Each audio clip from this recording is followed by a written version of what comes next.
Hello friends, welcome to zaagzoogkitchen. இன்னைக்கு நம்ம zaagzoogkitchenல பார்க்க போறது மாதம்பட்டி ரங்கராஜ் அண்ணா செஞ்சு காமிச்சிருந்த ருசியான மீன் குழம்பு ரெசிபி தான் பார்க்க போறோம். ரங்கராஜ் அண்ணா செஞ்சு காமிச்சிருந்த மீன் குழம்பு ரெசிபியை தான் நான் வஞ்சர மீன் வச்சுட்டு நான் ரெப்ளிகா பண்ணியிருக்கேன். இது சாதம், இடியாப்பம், இட்லியோட சேர்த்து சாப்பிட்றப்ப டேஸ்ட் வந்து சூப்பராக இருக்கும். இந்த மீன் குழம்பு வந்து வெங்காயம், தக்காளி இதெல்லாம் அரைச்சு சேர்க்காம ரொம்ப ருசியாக செஞ்சிடலாம். வாங்க ஃப்ரெண்ட்ஸ், சுவையான வஞ்சர மீன் குழம்பு செஞ்சிடலாமா? ஃப்ரெண்ட்ஸ், இந்த வீடியோ உங்களுக்கு பிடிச்சிருந்ததுன்னா லைக் பண்ணி, ஷேர் பண்ணி, சப்ஸ்கிரைப் பண்ணிக்கோங்க. இந்த வீடியோ உங்களுக்கு பிடிச்சிருந்ததுன்னா வீடியோக்கு ஒரு லைக் கொடுங்க ஃப்ரெண்ட்ஸ். மீன் குழம்பு செய்கிறதுக்கு நான் 2 பழுத்த பெரிய தக்காளி எடுத்திருக்கேன்.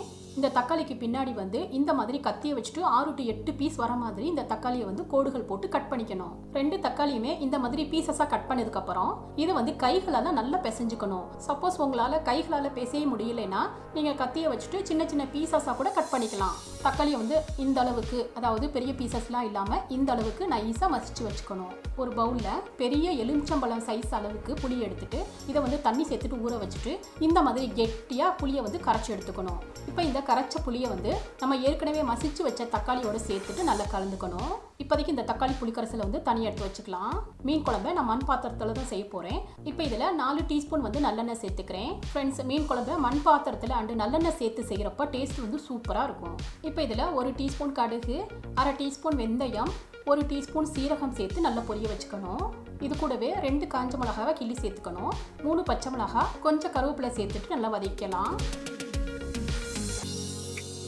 இஞ்சி தட்டுற உரல்ல 1 இன்ச்சு இஞ்சியை வந்து இந்த மாதிரி கட் பண்ணிட்டு சேர்த்துக்கிறேன். இது கூடவே 10 பல்லு பூண்டை வந்து இந்த மாதிரி கட் பண்ணிட்டு சேர்த்துக்கிறேன். இப்போ இதை வந்து நல்லா உரல்ல தட்டிக்கணும். ரொம்ப நைஸாக வேண்டாம், இந்த மாதிரி கொரகொரப்பாக தட்டி வச்சுக்கணும்.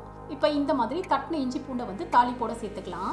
இஞ்சி பூண்டு தாளிப்பெல்லாம் ஓரளவுக்கு இந்த மாதிரி வதங்கினதும் அடுப்பை வந்து லோ ஃப்ளேமில் வச்சுட்டு நம்ம மசாலா பொருட்களை சேர்த்துக்கலாம். மஞ்சள் தூள் 1 டீஸ்பூன், மல்லித்தூள் 3 டீஸ்பூன், மிளகாய் தூள் 1/2 டீஸ்பூன், கலருக்காக நான் காஷ்மீரி மிளகாய் தூள் சேர்த்துருக்கேன். இது கூடவே 1 டேபிள் ஸ்பூன் கல்லுப்பு சேர்த்துட்டு நல்லா கலந்து விட்டுக்கணும். அடுப்பை வந்து லோ ஃப்ளேமில் வச்சுட்டு மசாலா சேர்த்துக்கோங்க, இல்லைனா மசாலா வந்து கருகிரும்.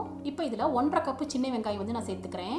இந்த மசாலாவோட சின்ன வெங்காயத்தை நல்லா வதக்கி விட்டுட்டு இப்போ இதில் நம்ம ஏற்கனவே கரைச்சி வச்சிருந்த தக்காளி புளிக்கரைசலை சேர்த்துக்கலாம். அடுப்பை வந்து மீடியம் ஃப்ளேமில் வச்சுட்டு நல்லா கலந்து விட்டுக்கலாம். ஃப்ரெண்ட்ஸ், மீன் குழம்பு செய்கிறப்ப எப்போவுமே பெரிய வெங்காயத்துக்கு பதிலாக சின்ன வெங்காயம் சேர்த்து செஞ்சு பாருங்கள், டேஸ்ட் வந்து சூப்பராக இருக்கும். இப்போ மசாலா கொதிச்சு பாதி வந்து பச்சை வாசம் போயிடுச்சு. இப்போ இதில் 3 கப்பு வரைக்கும் தண்ணி சேர்த்துட்டு நல்லா கலந்து விட்டுக்குங்க. இப்போ இதை ஒரு மூடி போட்டு கவர் பண்ணிவிட்டு அடுப்பை வந்து மீடியம் ஃப்ளேமில் வச்சுட்டு மசாலா வாசம் போகிற அளவுக்கு ஒரு 10 நிமிஷத்துக்கு இந்த மீன் குழம்பு வந்து நல்லா கொதிக்க வச்சுக்கலாம். குழம்பு வந்து அப்படியே விட்டுறாமல் இடையில நம்ம வந்து ஓப்பன் பண்ணி ஒரு தடவை கலந்து விட்டுக்கணும். குழம்பு நல்லா கொதிச்சுட்டு இருக்கு பாருங்க. மறுபடியும் மூடியால் கவர் பண்ணி வச்சுக்கணும். நான் இந்த அளவு வஞ்சர மீன் பீசஸ் எடுத்திருக்கேன். இதை நல்லா சுத்தம் பண்ணிட்டு கழுவி வச்சிருக்கேன். மீன் குழம்புக்கு வஞ்சர மீன் தான் இல்லை, உங்களுக்கு பிடிச்ச எந்த மீன்னாலும் நீங்கள் எடுத்துக்கலாம். இப்போ ஒரு 10 நிமிஷம் ஆயிடுச்சு. குழம்பு திக்காயிட்டே இருக்கு பாருங்க. இன்னும் நம்ம மூடி போட்டுட்டு மறுபடியும் ஒரு 5 நிமிஷத்துக்கு குக் பண்ணிக்கலாம். இப்போ ஒரு 5 நிமிஷம் மறுபடியும் குழம்பு வந்து நல்லா கொதிச்சிருச்சு. நம்ம சேர்த்து இந்த மசாலாவோட பச்சை வாசம்லாம் போயிட்டு குழம்பு நல்லா திக்காயிடுச்சு பாருங்க. இப்போ இதில் நம்ம ஏற்கனவே கழுவி வச்சிருந்த மீன் பீசஸை ஒன்றா சேர்த்துக்கலாம்.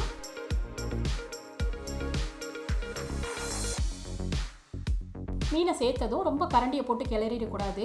அப்படி செஞ்சோம்னா மீன் வந்து உடஞ்சிரும். மீன் உடையாமல் பூ போல் நம்ம ஒரு தடவை கலந்து விட்டுக்கணும். மீன் பீசஸை சேர்த்ததும் அடுப்பை வந்து லோ ஃப்ளேமில் வச்சுட்டு மறுபடியும் ஒரு 5 நிமிஷத்துக்கு அப்படியே நம்ம தம்மில் விட்டுறணும். இப்போ ஒரு 5 நிமிஷம் ஆயிடுச்சு. மீன் நல்லா வந்து எண்ணெயெல்லாம் மேலே பிரிஞ்சு வந்திருக்கு பாருங்கள். மீன் உடையாமல் முழுசாக அப்படியே பார்க்குறதுக்கு டெம்டிங்காக இருக்குது.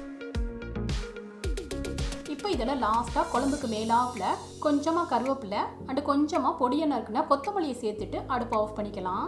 அவ்வளோதான் ஃப்ரெண்ட்ஸ், மாதம்பட்டி ரங்கராஜ் அண்ணா ஸ்டைலில் அட்டகாசமாக வஞ்சர மீன் குழம்பு வந்து சூப்பராக ரெடி ஆயிடுச்சு.